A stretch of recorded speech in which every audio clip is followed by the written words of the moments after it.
জ্ঞানতিমিরান্ধস্য জ্ঞানাঞ্জনে শলাকায়া চক্ষুरुन्मीलितं যেন তস্मै শ্রীগুরুবে নমঃ।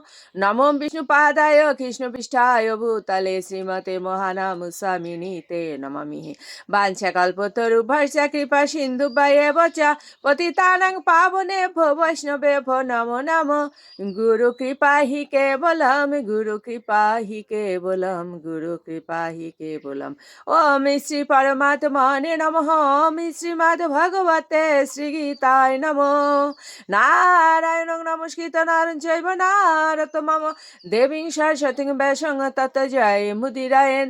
মুখং করোতি বাচালং পঙ্গুং লঙ্ঘয়েতে গিরিম ইয়তে কৃপাতমহং বন্দে পরমানন্দ মাধবম। ওম নমো ভগবতে বাসুদেবায়। ওম নমো ভগবতে বাসুদেবায়। শ্রীমদ্ ভগবতে শ্রীগীতায় নমঃ। শ্রীমদ্ ভগবদ গীতা অষ্টম অধ্যায় অক্ষর ব্রহ্মযোগ। শ্লোক সংখ্যা 2। অধিয়াগাহ কথম কহ অত্র দেহে অস্মিন মধুসূদন প্রাণকালে চ কথম জ্ঞেয় অসি নিয়তাদমোভিঃ।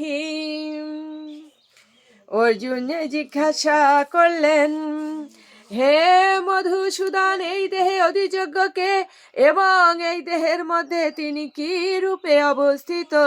মৃত্যুকালে জিতেন্দ্রীয় ব্যক্তিরা কিভাবে তোমাকে জানতে পারেন? তাৎপর্য, শ্রী বিষ্ণু ও ইন্দ্র উভয়কে এই যজ্ঞের অধীশ্বর রূপে গণ্য করা হয়। শ্রী বিষ্ণু হচ্ছেন সমস্ত মুখ্য দেবতাদের, এমনকি ব্রহ্মা ও শিবের অধীশ্বর, এবং যে সমস্ত দেবদেবী প্রকৃতির পরিচালনা কার্যে সহায়তা করেন, ইন্দ্র তাদের মধ্যে প্রধান দেবতা। যজ্ঞ অনুষ্ঠানে শ্রী বিষ্ণু ও ইন্দ্র উভয়েরই উপাসনা করা হয়।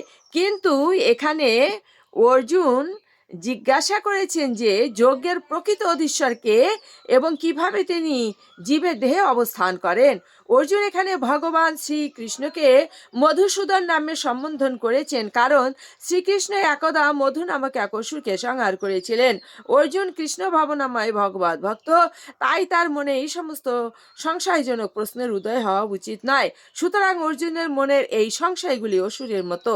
আর শ্রীকৃষ্ণ যেহেতু অসুর সংহার করার ব্যাপারে অত্যন্ত পারদর্শী, তাই অর্জুন তাকে মধুসূদন নামে সম্বোধন করেছেন, যাতে তিনি তার মনের সমস্ত আসুরিক সন্দেহগুলোই সমূলে বিনাশ করেন। শুধু বৈষ্ণব ভক্তবৃন্দ, আমাদের মনের আসুরিক প্রবৃত্তিগুলোকেও মধুসূদন যেন বিনাশ করেন। ওম শ্রী পরমাত্মনে নমঃ। ওম শ্রীমদ্ ভগবতে শ্রীগীতায় নমঃ। গঙ্গা গীতা চ সাবিত্রী সীতা সত্যপতি ব্রত ব্রহ্মা বলির ব্রহ্মবিদ্যা ত্রিসন্ধ্যা মুক্তি গে।